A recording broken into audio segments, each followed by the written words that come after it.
Hi friends, మా videos మీకు నచ్చితే మా ఛానల్ ని సబ్స్క్రైబ్ చేసి బెల్ ఐకాన్ నొక్కండి. Thank you. Hi friends, Trailinga Swami చరిత్ర 3వ భాగం మొదలు పెడదాం. త్రైలింగ స్వామి వీధుల్లో దిగంబరంగా తిరగడం ఆంగ్లేయ అధికారుల భార్యలు ఇబ్బందిగా భావించారు. అందుకని స్వామిని పోలీసులు బలవంతంగా పట్టుకుని మెజిస్ట్రేట్ ముందు హాజరుపరిచారు. స్వామి గురించి తెలిసిన కొందరు లీడర్లు మెజిస్ట్రేట్ తో స్వామి అన్నీ సమానంగా చూస్తారు అని చెప్పారు. ఆ మెజిస్ట్రేట్ కొంతసేపు ఆలోచించి, స్వామికి అన్నీ సమానమే కదా, అయితే స్వామి నేను తినే మాంసాహారం ఆయన కూడా తింటారా అని వ్యంగ్యంగా అడిగారు. ఆ మాటలకు స్వామి నవ్వి, ఆయన తినేది నేను తింటాను కానీ నేను తినేవి వారు తింటారా అని అడిగారు. మెజిస్ట్రేట్ సరే అలాగే తింటాను అన్నారు. వెంటనే స్వామి తన చేతుల్లో మల విసర్జన చేసి మెజిస్ట్రేట్ కి చూపించి నోట్లో వేసుకున్నారు. ఈ దృశ్యం చూసిన మెజిస్ట్రేట్ కి మతిపోయినంత పని అయింది. కోర్టు ఆవరణంతా పచ్చిగంధం పరిమళంతో నిండిపోయింది. ఆ మెజిస్ట్రేట్ కి స్వామి శక్తి అర్థమై త్రైలింగ స్వామి కాశీపట్నం వీధుల్లో స్వేచ్ఛగా తిరగవచ్చని, వారికెవరూ అడ్డుపడకూడదని తీర్పిచ్చారు. తర్వాత వచ్చిన మెజిస్ట్రేట్ స్వామికి విరుద్ధంగా తీర్పిచ్చి స్వామిని చెరసాల్లో పెట్టించారు. ఆ రోజు సాయంత్రం ఆ మెజిస్ట్రేట్ కి కాశీ వీధుల్లో స్వామి కనిపించారు. ఇదెలా సాధ్యం అని ఆ మెజిస్ట్రేట్ చెరసాలకు వెళ్లి చూస్తే స్వామి చెరసాల్లోనే ఉన్నారు. ఆ మెజిస్ట్రేట్ స్వామితో మీరెక్కడికి వెళ్లారు అని అడిగారు. అందుకు స్వామి నాకు మూత్రం పోయాలనిపించింది, అందుకే వెళ్లి వచ్చాను అన్నారు. ఆ మెజిస్ట్రేట్ స్వామి చెరసాల చుట్టూ బందోబస్తు కట్టుదిట్టం చేసి చెరసాల బయటికి రాగానే పక్కనే స్వామి నడుస్తూ మెజిస్ట్రేట్ తో ఇలా అన్నారు, మీ అజ్ఞానంతో ఇన్ని సమస్యలు వస్తున్నాయి. ఈ ప్రపంచం అంతులేని సాధ్యాసాధ్యాలతో సృష్టించబడింది. మీరు నన్ను ఇబ్బంది పెడదామని మీరే ఇబ్బంది పాలవుతున్నారు అన్నారు. ఆ మెజిస్ట్రేట్ కి తన తప్పు అర్థమై స్వామిని శరణం కోరారు. స్వామి ఆయన ఆశీర్వదించి అక్కడి నుండి వెళ్లిపోయారు. ఒకరోజు ఆసీఘాటు వద్ద ఒక మహిళ పాము కాటుతో మరణించిన తన భర్త శరీరం పక్కన కూర్చుని ఏడుస్తూ ఉంది. త్రైలింగ స్వామి పక్క నుండి వెళ్తూ కొంచెం మట్టిని పాము కాటు వేసిన ప్రదేశంలో రాసి వెళ్లిపోయారు. అందరూ చూస్తుండగానే ఆ చనిపోయిన వ్యక్తి లేచి కూర్చున్నాడు. ఇది గమనించిన అక్కడి వారు స్వామి శక్తికి ఆశ్చర్యానికి లోనయ్యారు.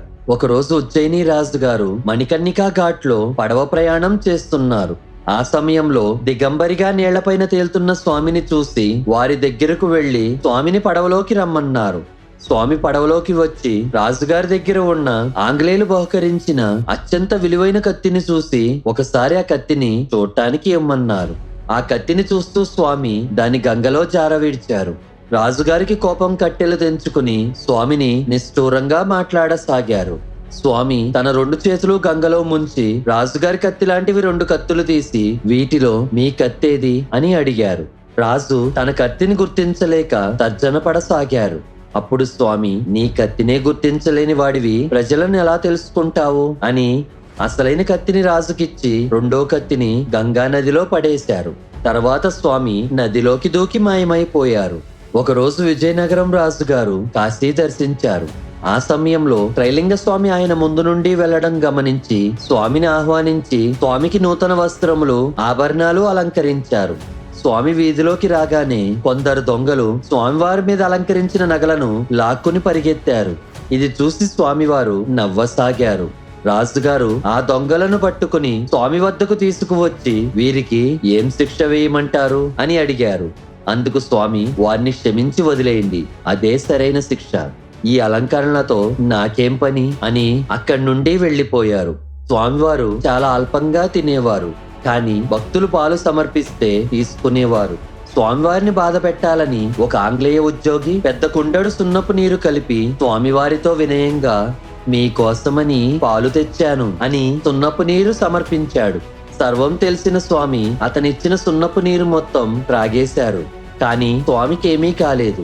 కొంత సమయానికి స్వామికి ఆ నీళ్లు సమర్పించిన ఆ వ్యక్తి పొట్టలో భయంకరమైన మంటలు మొదలయ్యాయి.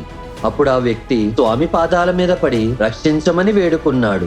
స్వామి అతన్ని ఆశీర్వదించిన వెంటనే ఆ మంటలు తగ్గాయి. అతను తిరిగి స్వామి పాదాల మీద పడి క్షమాపణ కోరి వెళ్లిపోయాడు. 1868లో శ్రీ రామకృష్ణ పరమహంస గారు కాశీ వచ్చినప్పుడు తన మేనల్లుడైన హృదయనాథ్తో కలిసి త్రైలింగ స్వామిని దర్శించడానికి బయలుదేరారు. మార్గమధ్యంలో కాశీలో అంత్యక్రియలు జరిగే మణికర్ణికా ఘాట్కు చేరారు. కాశీలో మణికర్ణికా ఘాట్లో అంత్యక్రియలు జరిగిన వారికి శివ సాన్నిధ్యం సిద్ధిస్తుందని వినికిడి. అక్కడికి చేరగానే శ్రీ రామకృష్ణ పరమహంస గారు ధ్యాన స్థితిలోకి వెళ్లిపోయారు.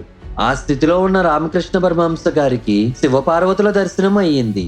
పార్వతీమాత శంఖంలో తేనె పోసి స్వామివారికి అందిస్తున్నారు.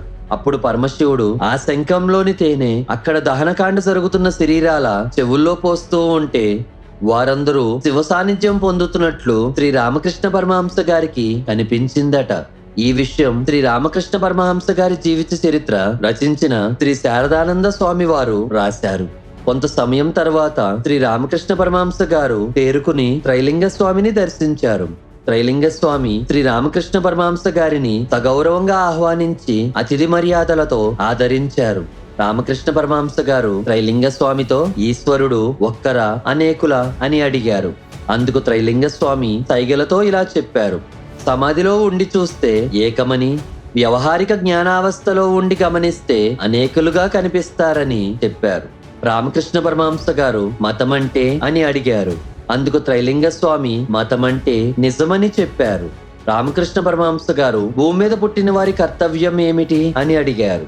అందుకు స్వామి ప్రతి మనిషి తన ఆత్మను గుర్తించి పరమాత్మ సేవ చెయ్యాలి అన్నారు. ప్రేమంటే ఏమిటని రామకృష్ణ పరమహంస గారు అడిగారు. అందుకు స్వామి మానవులు తను నమ్మే దైవాన్ని నవవిధ భక్తితో సేవించినప్పుడు వచ్చే ఆనంద పరవశమే ప్రేమంటే అని సైగలతో చెప్పారు.